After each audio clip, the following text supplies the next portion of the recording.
Salut mon gars, j'espère que tu vas bien. Actuellement, tu es sûrement en rétention séminale. Tu es sûrement dans une passe où tu as eu un momentum et tu as dû craquer, tu as eu un relapse, tu as eu un décès, tu as eu une mauvaise nouvelle. Mais en tout cas, tu es toujours enclin à recommencer, à bosser parce que tu es motivé à quand même reprendre le momentum que tu avais. Ce qui arrive, c'est que pour recommencer, il faut toujours commencer par les bases, savoir comment on va faire. Et je vais t'expliquer aujourd'hui 5 petits points qui vont t'aider à reprendre ta vie en main, à repartir soit de zéro ou tout simplement repartir de là où tu étais, mais de le faire de bonne manière. C'est des points que sûrement tu connais déjà, mais un bon rappel n'est jamais de trop. Alors, la première chose qui est importante à savoir avant de commencer ce sujet, c'est de comprendre que le plus souvent, il n'y a pas de reprendre sa vie en main ou de ne pas la reprendre. Le seul truc, c'est que beaucoup de personnes oublient que les bases sont maîtrisées par les plus grands de ce monde. Que ce soit dans les finances, dans le business ou bien dans le sport, quoi que ce soit, ce sont souvent les gens qui ont de grandes fortunes, de grandes réussites, qui savent exactement comment faire pour repartir de l'avant.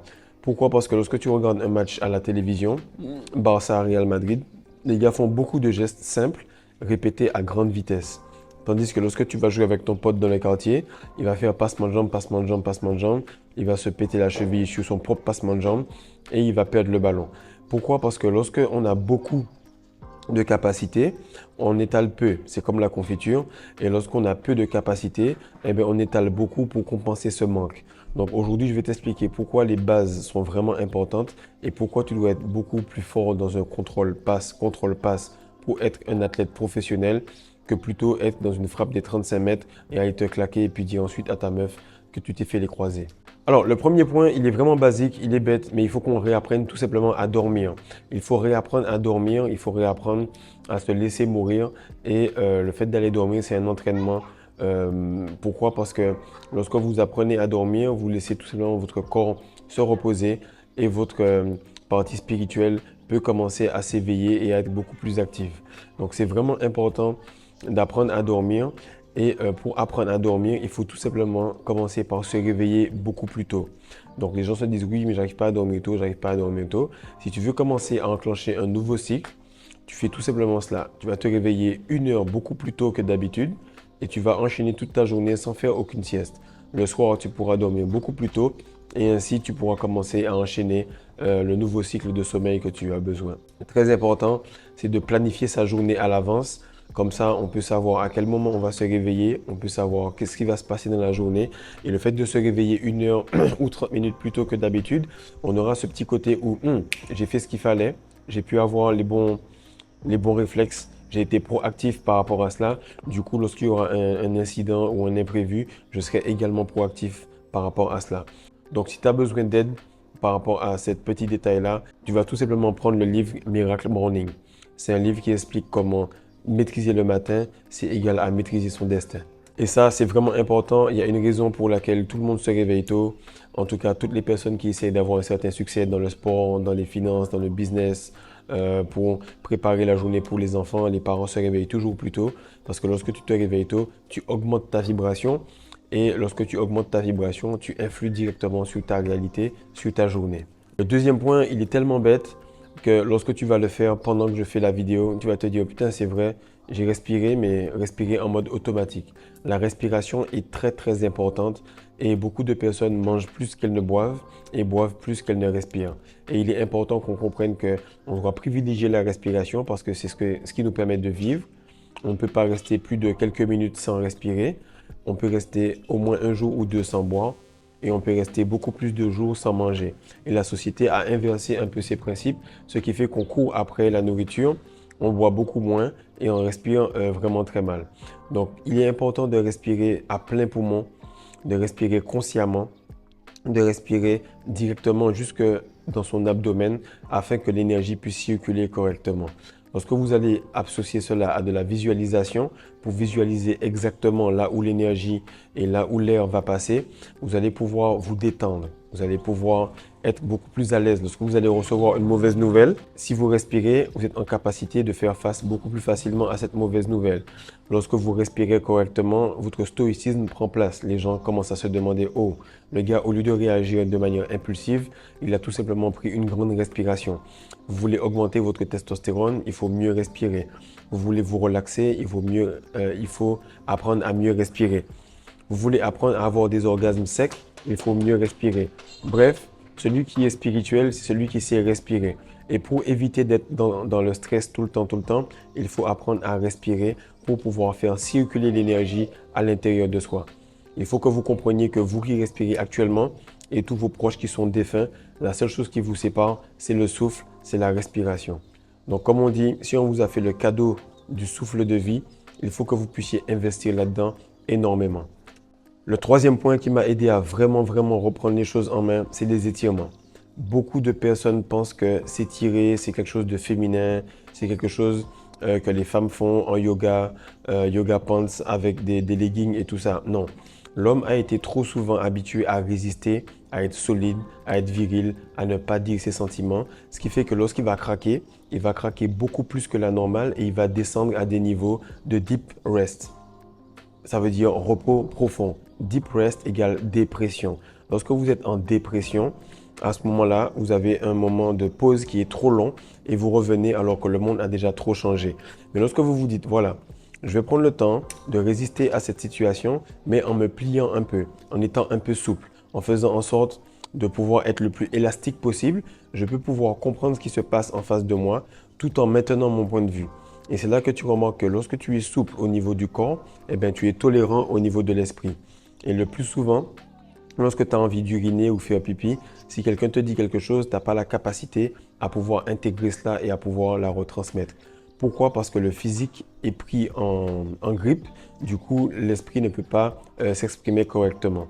Donc, t'étirer va t'aider à faire circuler l'énergie, éviter les blocages. Tu accumules beaucoup de semences tous les jours. Il est important d'étirer le bassin, faire de la mobilité, faire des squats jusqu'en bas pour que tu puisses être le plus souple possible. Le plus tu vas être souple, le plus tu vas respirer également, le plus tu vas pouvoir dormir correctement. Donc tous les points que je te donne arrivent à s'accumuler et surtout s'enclenchent l'un avec l'autre. Le quatrième point, c'est qu'il faut que tu fasses ta testostérone augmenter. Lorsqu'une femme, elle veut reprendre sa vie en main, c'est pas en devenant plus masculine qu'elle va le faire. Elle va tout simplement apprendre à être coquette, à aller chez le coiffeur, à faire une nouvelle coupe, à s'acheter des nouveaux sous-vêtements. Bref, elle va investir dans sa féminité.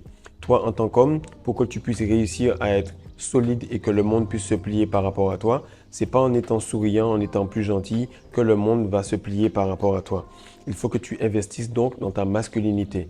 Donc, faire en sorte de réaugmenter ta testostérone, faire ce qu'il faut pour que tu puisses mieux dormir et travailler sur ta testostérone, prendre tes compléments, prendre quelque chose qui va pouvoir te permettre d'augmenter ta testostérone et donc pouvoir affronter les choses de meilleure manière. Un homme va devoir affronter les choses pour pénétrer et enfin donner à sa conjointe. Une femme va devoir donc être plus féminine, être plus souple et recevoir ce qu'on va lui donner. Donc très important d'augmenter cette testostérone-là pour que ta masculinité puisse te permettre de reprendre les choses en main avec une main ferme et solide. Le cinquième point, c'est quelque chose que j'aime beaucoup, je l'ai fait depuis les 12 dernières années, c'est vraiment augmenter son cercle d'influence et diminuer, voire supprimer totalement son cercle de préoccupation. Plus tu vas augmenter ton niveau en termes de rétention séminale, plus tu vas avancer dans ta masculinité, plus tu auras des gens sous ta responsabilité, plus tu vas remarquer que ton attitude dépend grandement du focus que tu as. Une balle, elle n'est pas mortelle parce qu'elle frappe vite. Non, elle est mortelle parce qu'elle frappe en un point précis. Lorsque tu vois la lumière du soleil qui est un peu partout, qui mène à la vie, lorsque tu la fais passer dans une loupe, elle peut brûler et faire démarrer un feu. Le focus, le fait d'être précis sur quelque chose, le fait de rester sur certains points qui vont changer ta vie, vont te permettre de mieux gérer les choses. Donc 80% des choses que tu vas faire vont être dans ton cercle d'influence. Prendre un parapluie parce qu'il va peut-être pleuvoir, on est à saison des pluies au Sénégal. Faire attention à regarder ton itinéraire sur un GPS avant d'aller au travail. Te débrouiller pour placer tous tes vêtements à l'avance le soir pour que le matin tu puisses le faire d'une traite.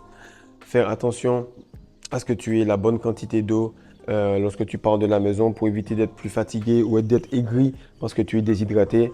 Bref, essayer d'être parfait sur des petites choses basiques.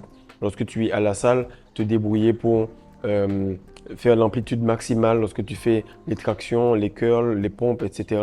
Ce sont des petits détails sur lesquels n'importe quelle personne peut être parfaite. Ça demande zéro talent, ça demande zéro ancienneté. Si tu mets l'effort maximum sur les choses sur lesquelles tu as de l'influence, automatiquement, tu vas voir que ta réalité va changer. Beaucoup de gens s'inquiètent de savoir s'il va pleuvoir ou pas au lieu de s'armer d'un parapluie. Celui qui va s'armer d'un parapluie va pouvoir être en business par rapport à celui qui est trempé et qui ne peut pas travailler. C'est à ce point que lorsque tu travailles en porte-à-porte, eh bien, tu vois qu'un parapluie peut te faire faire 1000 $ la journée ou te faire faire 0 $ et te plomber le moral pour la journée du lendemain. Donc, augmente ton cercle d'influence et supprime, voire élimine totalement ton cercle de préoccupation. Ton cercle de préoccupation, c'est quoi? C'est le fait qu'il y ait une guerre dans tel ou tel pays. Ce que je vais dire là est méchant, mais ce qui arrive à un étranger que je ne connais pas ne m'importe pas parce que normalement, je ne devais pas savoir cela. Diminue la quantité de personnes que tu suis sur les réseaux sociaux. Débrouille-toi pour ne pas avoir des nouvelles de personnes qui n'influent pas sur ta vie. Les cousins, les cousines qui sont super éloignés, tu n'es pas obligé d'écouter leurs histoires. Les groupes WhatsApp sur lesquels tu es et qui racontent du n'importe quoi, sors de là-bas.